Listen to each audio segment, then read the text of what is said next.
आप सभी यह तो जानते हैं कि एक खराब हैंडराइटिंग से हमारे रिजल्ट पर कितना प्रभाव पड़ता है।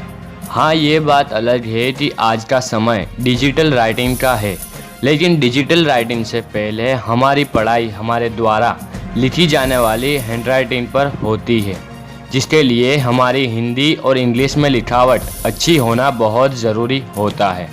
हमें बचपन से ही हैंडराइटिंग को सुधारने के लिए जोर दिया जाता है, क्योंकि ज़्यादातर यह समस्या स्कूल के स्टूडेंट्स के साथ होती है, क्योंकि कई बार अच्छी पढ़ाई के बाद भी लिखावट के कारण मार्क्स कम मिलते हैं। और यह भी माना जाता है आपकी लिखावट से यह पता चलता है कि आप पढ़ने में कितने अच्छे हैं। इसी कारण कई लोग अपनी खराब हैंडराइटिंग से परेशान हैं। तो राज सपोर्ट के रहते हुए आपको फिक्र करने की ज़रूरत नहीं है। आज के इस वीडियो में आपको हैंडराइटिंग कैसे सुधारें इस बारे में पूरी जानकारी हासिल होगी। तो सबसे पहले हम हिंदी हैंडराइटिंग कैसे सुधारें इस बारे में जानेंगे और आगे इंग्लिश हैंडराइटिंग सुधारने के स्टेप्स को जानेंगे। हैंडराइटिंग सुधारना कोई बड़ी बात नहीं होती। यदि आप डेली प्रैक्टिस के साथ हैंडराइटिंग सुधारने के कुछ आसान से स्टेप को फॉलो करते हैं तो आप देखेंगे कि कुछ ही समय में आपकी हैंडराइटिंग पहले से बहुत अच्छी हो जाएगी। आप यह तो जानते हैं कि हैंडराइटिंग एक ऐसा जरिया है जिसके द्वारा आप अपने विचारों को दूसरों के सामने व्यक्त करते हैं। अपनी हैंडराइटिंग को सुधारने के लिए आपको डेली प्रैक्टिस करने की ज़रूरत होती है, क्योंकि 1 से 2 बार प्रैक्टिस करने से इसे इम्प्रूव नहीं किया जा सकता है। इसके लिए आपको कुछ अक्षरों और वाक्यों को बार बार लिखने की ज़रूरत होती है। किसी भी पैराग्राफ को बार बार लिखकर दोहराते रहे और उसमें जो शब्द आपको कठिन लगे उसे चेक करें कि उन शब्दों में आपने कितना सुधार किया गया है।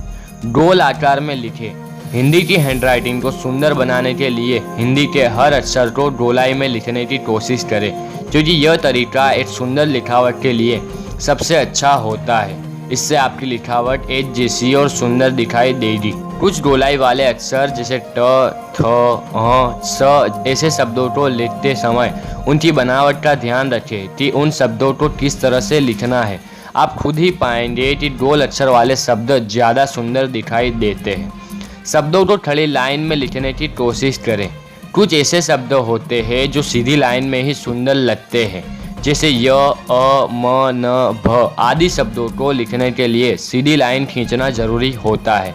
इन अक्षरों की लाइन को बिल्कुल सीधा खींचना ज़रूरी होता है, क्योंकि यही लिखने का सही तरीका है। अगर आप ध्यान दें तो म, भ अक्षर की ये छोटी सी लाइन अगर सीधी न होकर दाई या बाई और झुकी होगी तो यह पूरे अक्षर को बिगाड़ने के साथ आपकी लिखावट को भी बिगाड़ देती है। इसलिए इन शब्दों के आकार पर ध्यान देना ज़रूरी होता है। शब्दों के ऊपर की शीर्ष रेखा को सीधी खींचें। हिंदी के शब्दों या अक्षरों के ऊपर खींची जाने वाली रेखा को शीर्ष रेखा व शिरोरेखा कहते हैं। यह रेखा शब्दों को सुंदर बनाने में बहुत ही महत्वपूर्ण होती है। आपने देखा होगा कि यह रेखा शब्दों को पूर्ण व आकर्षक बनाने में बहुत ही महत्वपूर्ण होती है। मात्राओं के आकार पर ध्यान दें। लिखावट के समय किसी भी वाक्य को पूरा करने के लिए मात्राओं का प्रयोग किया जाता है और इन मात्राओं का आपके अक्षरों व शब्दों के साथ मेल खाना ज़रूरी होता है, क्योंकि इन मात्राओं के किसी भी अक्षर या शब्दों के साथ लगाने के लिए उसका आकार सुनिश्चित करना ज़रूरी होता है। लिखने के लिए सही स्थिति में बैठना ज़रूरी। लिखावट के समय सही स्थिति में बैठना बहुत ज़रूरी होता है। लिखने का सही तरीका यही होता है कि आप किसी समतल जगह पर बैठे हो। आपने देखा होगा कि जब एक ही बेंच पर 3 लोग बैठे जाते हैं तब लिखने में कितनी प्रॉब्लम होती है, क्योंकि लिखने के लिए उनमें और आप में सही डिस्टेंस का होना बहुत ज़रूरी होता है। इंग्लिश हैंडराइटिंग कैसे सुधारें? दोस्तों, आप ये तो मानते ही होंगे कि किसी भी कार्य को करने के लिए उसका अभ्यास करना ज़रूरी होता है। ठीक वैसे ही हैंडराइटिंग को सुधारने के लिए आपको रोज़ाना प्रैक्टिस करने की ज़रूरत होती है। अपनी इंग्लिश हैंडराइटिंग को इम्प्रूव करने के लिए आपको कुछ स्टेप्स को फॉलो करने होंगे। चलिए जानते हैं स्टेप बाय स्टेप बारे में। तो स्टेप 1, सबसे पहले अपनी एक प्रकार की राइटिंग को चुनें जिसे आप लिखना चाहते हैं, जैसे कर्सिव या टाइपराइटर। स्टेप 2, केवल अल्फ़ाबेट्स की प्रैक्टिस जैसे ABC के साथ कैपिटल और स्मॉल लेटर की भी प्रैक्टिस करें, क्योंकि अल्फ़ाबेट्स शब्द बनाते हैं, शब्द वाक्य बनाते हैं और वाक्य पैराग्राफ बनाते हैं, जो बदले में एक किताब का निर्माण करता है। स्टेप 3, जब आपके द्वारा यह पता चल जाएगा कि आपके द्वारा लिखे गए अल्फ़ाबेट्स ए, बी और अन्य अल्फ़ाबेट्स कैसे दिखाई देते हैं, तब वाक्यों को हॉरिजॉन्टली लिखना शुरू करें। शुरुआत में अपने लिखने की स्पीड को कम रखें। स्टेप 4, याद रखें यह सबसे महत्वपूर्ण स्टेप है। जब आप किसी सेंटेंस को लिखने के लिए चुनते हैं तब उनमें स्थिरता यानी कि कंसिस्टेंसी बनाए रखना बहुत ज़रूरी होता है। Step 5, small letters A to Z को लिखते समय उनमें समान स्तर की ऊंचाई बनाने का प्रयास करें।